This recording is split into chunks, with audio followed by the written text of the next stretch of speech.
What's up, Hippo lovers? Deathmatch World Cup reached the main event. Only 16 players remaining, and they are fighting for a massive prize pool of $10,000. Looking at the bracket over here, some names that you won't know, some names that you will know.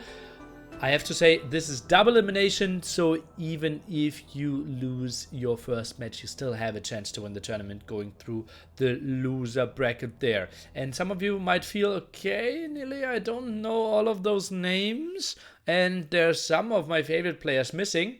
Well, that's why you tuned in. That's what I'm here for, to tell you who those players are, and maybe you will get some new favorites.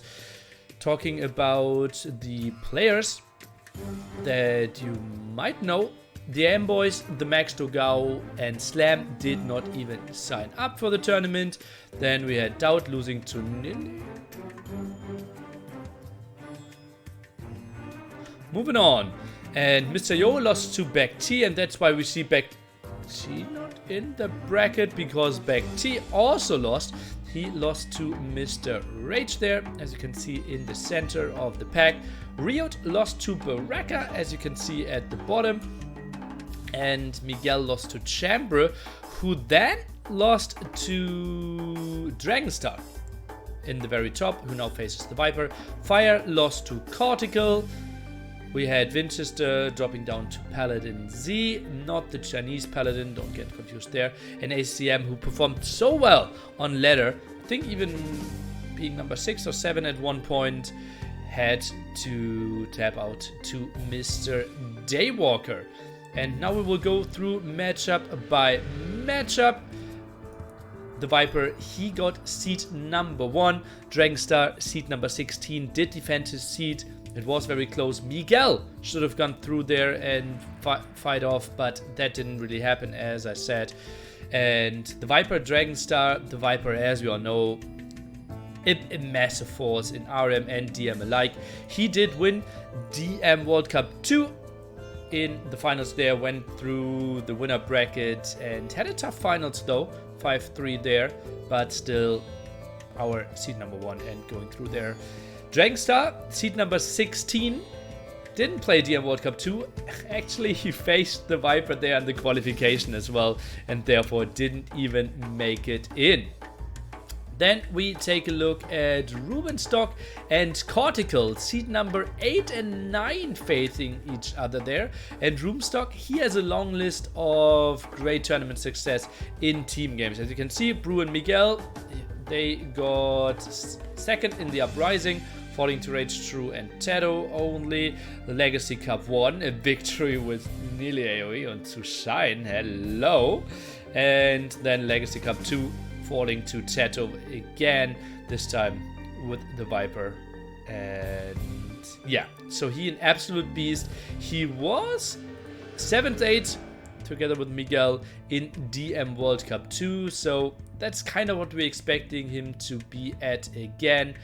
Cortical, seat number 9 there, a guy that at the moment works, from the scheduling what he said, 14 to 15 hours in a hospital and is on call at night, so I'm not really expecting him to be super prepared when it comes to like creative strategy choices there, but yeah, still hoping that he will perform well and hopefully will be energized enough to play the games against Rubenstock.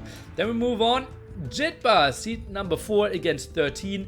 And Jetta, an old legend that didn't play DM World Cup 2, underperformed in team game tournaments, but the legend of DM arguably. He is praised as arguably the best DM of all time. There is a myth that he was undefeated for 10 years in so many tournaments and just dominated everyone. And even the Viper there, 2015, there was a big DM tournament and he did win the finals there, grabbing the $1,000. Also was part of Team Tyrant. In the old days, one of the Tyrant warlords together with Riot that we can see in the Awakening there as well. So that's going to be a banger. He will face Paladin Z, who, let me take a look, had, yeah, to beat Winchester there. So that was a tough task for him. Beast, and when it comes to Frank's Wars, that is going to be a nice series for sure. And then we go over to seed number 5, Leash. He is making it through. We had some drama, some trouble there in the qualification. He didn't show up, got a win, then they rescheduled, and in the end, the Amas are very happy to see him there. Active streamer, lovely dude, and he will face off Rage, which could result into seed 4 against seed 5 there in the quarterfinals already. That could be a big thing. And Leash, he's just so fast everywhere, and incredible macro, clicking speed, just always puts new buildings in your face. A pain to play against. And Rage, one of the two brothers there, Rage and Daywalker. And yeah, Rage, family father, he beat Back-T, who before that beat Mr. Yo, and the good old friend of Gwendy True, performing so well in so many team game tournaments. What was it? Was it the Uprising that they won? Indeed. And yeah, just so active over and over again, and contender to be top 8, top 12 there for sure as well. And then we move over to the Code against LAN. Seed number 2, the Code, mainly known due to his incredible performance in DM World Cup 2, forcing the Viper into Game 8, losing 5-3 in the Grand Finals after beating Gwendy True earlier in the same day, 5-2. So an incredible grind for him there, and he still managed to put Viper really into the test.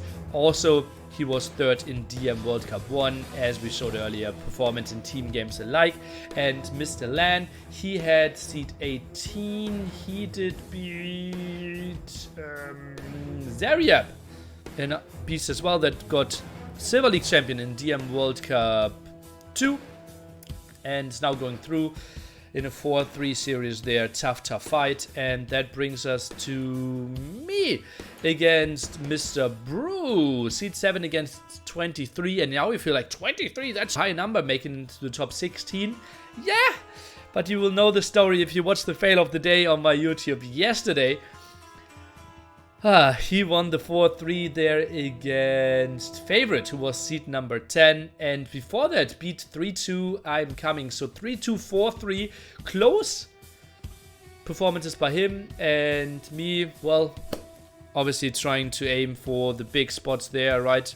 Finished 5th, 6th in DM World Cup 2. Some good team game performances there as well. And somewhat motivated to train with the Viper and Tato. Let's see what I can make happen. And speaking of Tato, he will have a beast against him in the first round. Gwendy True, we did show it. 3rd in DM World Cup 2. 1st in DM World Cup 1. And we also had him perform incredibly well in the Uprising. Oh no, not the Uprising, what do I want to say? The Awakening, indeed, being 3rd there. So considered to be maybe the 2nd best, by some the best DM of all time, something in that ballpark. Did get seed 3. That's going to be a wild series for sure. The big question mark is how well will he perform on non-standard maps. On Arabia, he could beat everyone.